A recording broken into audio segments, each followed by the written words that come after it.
Hello. तो आज हम इस वीडियो में सेल्स मॉड्यूल कवर करेंगे, सेल्स एंड परचेज। तो जैसे मैं यहाँ पे लॉगिन कर लेता हूँ अगेन।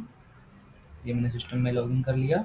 तो ट्रांजैक्शन में जाएंगे। ट्रांजैक्शन में लास्ट वीडियो हमने अकाउंट्स देख लिया था। अब हम जाएंगे परचेस में। तो परचेस में क्या होता है, सबसे पहले होता है परचेस ऑर्डर। मतलब कोई अगर ऑर्डर रेज हुआ है तो आप यहाँ से रेज कर सकते हो सप्लायर को। तो यहाँ पे आ जाता है उसका सप्लायर का नाम, डिलीवरी कहाँ से मटेरियल जाएगा, और प्रोडक्ट का इंफॉर्मेशन, यहाँ पे कितना क्वांटिटी चाहिए। तो ये स्क्रीन यहाँ पे दिया हुआ है जहाँ से आप ये ऑर्डर रेज कर सकते हैं। फिर दूसरा होता है कि यहाँ पे परचेस इनवॉइस। जब एक्चुअल मटेरियल आपका रिसीव होता है तो हम लोग क्या करते हैं, इनवर्ड की एंट्री करते हैं यहाँ से। अब जब उसका फिजिकल बिल आ जाता है या अकाउंटिंग एंट्री करनी होती है तब हम आते हैं परचेस इनवॉइस।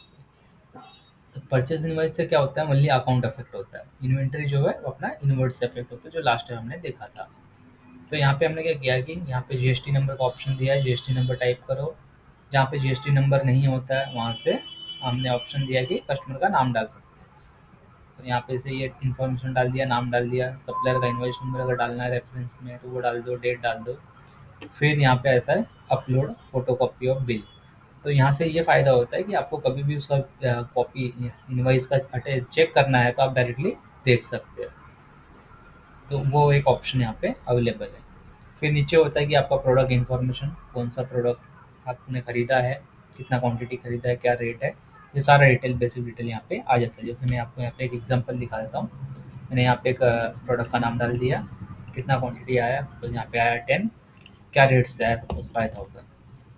तो यहाँ पे ये सारा पकड़ के मेरा जीएसटी ऐड करके ये मेरा यहाँ पे आ गया। तो अगर मेरा यहाँ पे सी जी एस कस्टमर का जो, सॉरी, जो सप्लायर का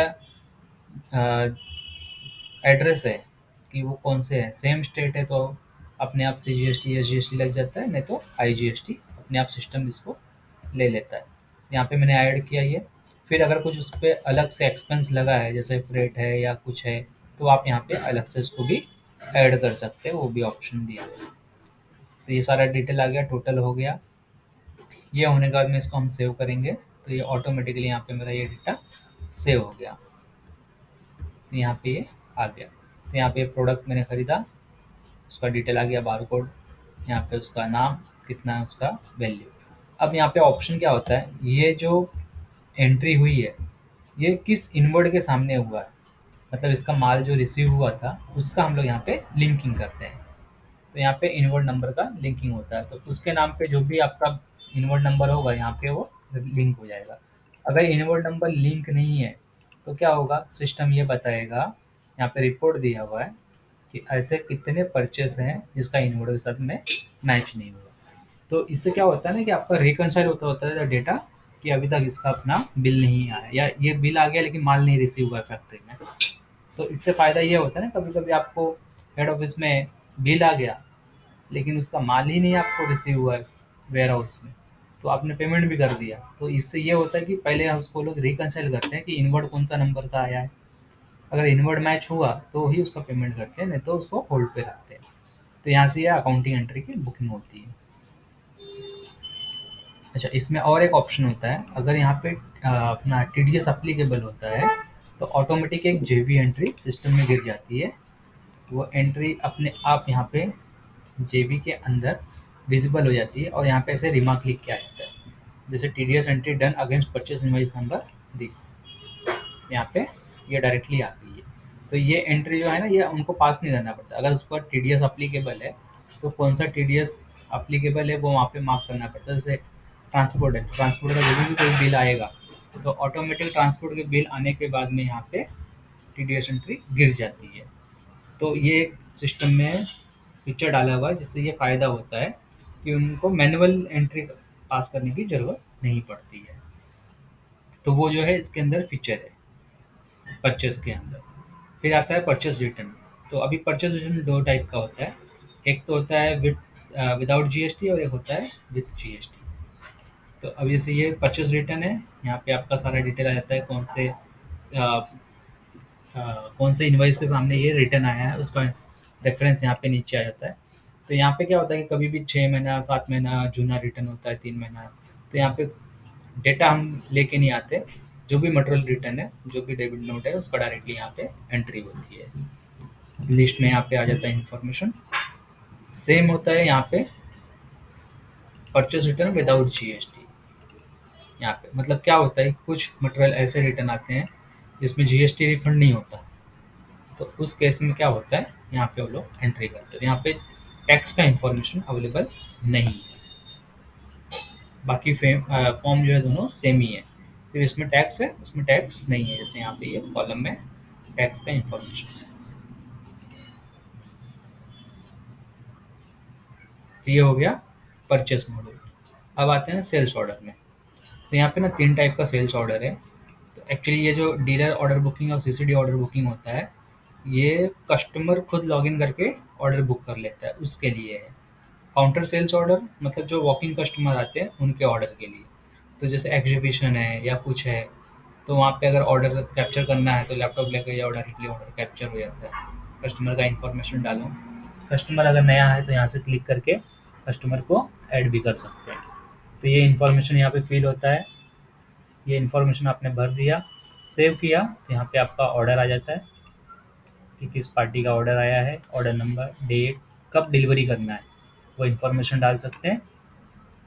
कौन सा प्रोडक्ट है, क्या बारकोड है, कितना क्वांटिटी है। तो यहाँ पे एक और फीचर है, यहाँ से क्लिक करके ना ये ऑर्डर कॉपी जो है आपकी, ये ऑर्डर कॉपी डायरेक्ट कस्टमर को व्हाट्सअप हो जाता है। तो वो फीचर सिस्टम के अंदर है। अगर मोबाइल नंबर नहीं है तो जैसे यहाँ पे नंबर मिसिंग करके मैसेज आ रहा है, तो डायरेक्टली आपको क्या है, फिर जैसे कि आपने समझे एग्जीबिशन है या कोई आप बस कुछ कर रहे हैं कि बताए ना कि डायरेक्टली वहाँ पे कस्टमर के यहाँ पे ही आपको ऑर्डर कैप्चर करना है, ऑर्डर लिया आपने और आपको प्रिंट आउट देना है कस्टमर को, तो आपने डायरेक्टली यहाँ पे व्हाट्सएप पे क्लिक किया तो व्हाट्सएप चला जाता है कॉपी पीडीएफ फॉर्मेट में। तो ये भी फीचर अवेलेबल है। ये हो गया मैन्युअली जो अपना आपके मतलब आपके कंपनी के जो एम्प्लॉई एंटर कर रहे हैं ऑर्डर। ये 2 ऑर्डर जो हैं ये किस लिए होता है, मैं आपको लॉगिन करके दिखा देता हूँ यहाँ पे। तो ये जो है ना, ये डिस्ट्रीब्यूटर पैनल है। जैसे लॉगिन किया तो यहाँ पे कोई स्कीम या कुछ चलता रहेगा तो डिस्ट्रीब्यूटर को यहाँ पे दिख जाता है, किस डिस्ट्रीब्यूटर ने लॉगिन किया उसका नाम यहाँ पे आ गया। मास्टर में से वो पासवर्ड अपना चेंज कर सकता है, यहाँ पे सिर्फ अपना वो ऑर्डर बुक कर सकता है। तो यहाँ पे एक फीचर है, जैसे वो डिस्ट्रीब्यूटर लॉगिन करता है तो यहाँ पे जीएसटी अगर उसका वैलिड नहीं है ना तो वो ऑर्डर यहाँ पे कैप्चर नहीं कर सकता। तो customer GST is not active. तो ये हमने फीचर रखा हुआ है, डायरेक्टली ये एपीआई के थ्रू पोर्टल पे जाके ये चेक होता है कि उसका जीएसटी नंबर एक्टिव है या नहीं है। तो इससे फ़ायदा ये होता है कि कोई डिस्ट्रीब्यूटर अगर समझो इनएक्टिव हो गया या 3 महीने से उसने जीएसटी नहीं भरा, उसका स्टेटस इनएक्टिव है, तो उसको बिलिंग नहीं होती है। तो इससे क्या है, पेमेंट ब्लॉक नहीं होता। ये भी फीचर है। सर्विस कॉल कि अगर डिस्ट्रीब्यूटर जो है आपसे मटेरियल ख़रीदा है, अगर उसमें उसको कुछ प्रॉब्लम आता है, यहाँ से वो सर्विस रेज़ कर सकता है कि डैमेज का या सर्विस के लिए उसने कॉल डाला है, किस इनवॉइस के सामने डाला है, कौन से प्रोडक्ट कैटेगरी के लिए डाला है, ब्रांड क्या है, ये सारा इन्फॉर्मेशन वो भर के यहाँ पे डाल देता है। तो यहाँ पे वो क्या करता है, मॉडल नंबर, बॉक्स का और डैमेज पोर्शन जो है उसका फ़ोटो 3-4 वो कैप्चर करके वो डाल देता है। प्लस वो क्या कर सकता है, यहाँ से अपना लेजर रिपोर्ट व्यू कर सकता है, उसका आउटस्टैंडिंग कितना है खुद का वो देख सकता है, एक्टिव स्टॉक देख सकता है, मतलब उसके एरिया के लिए जो मैप है उतने प्रोडक्ट जो सेल होते हैं वही इसको वहाँ पे विजिबल होते हैं। तो वो सारे उतने ही ब्रांड यहाँ पे आएंगे, बाकी उसको दिखेंगे ही नहीं। तो यहाँ से वो क्लिक करके ये सब देख सकता है कि कितना। और यहाँ पे हम क्या करते हैं, जो स्टॉक है ना वो ऐसे दिखाते हैं कि लेस देन 5 है या ज़्यादा है 5 से, बस एक्चुअल काउंट नहीं दिखाते हैं। तो ये एक फीचर है। प्लस उसका ये जो है डीलर का प्राइस कि ये प्रोडक्ट है और डीलर को कितने में पड़ेगा, वो यहाँ पे एक इन्फॉर्मेशन डिस्प्ले होता है। तो ये एक डेमो प्रोडक्ट सब डाल के रखा हुआ है आपके लिए। तो अभी मैं अगेन इसको लॉग आउट करूँगा, यहाँ से एडमिन पैनल में लॉगिन कर लूँगा। तो यहाँ पे जैसे मैंने ये दिखाया था, ये अपना सेल्स मॉड्यूल हो गया। तो अभी हमने परचेस देखा और सेल्स ऑर्डर देखा। नेक्स्ट वीडियो में हम लोग सेल्स कवर करेंगे। अभी के लिए थैंक यू।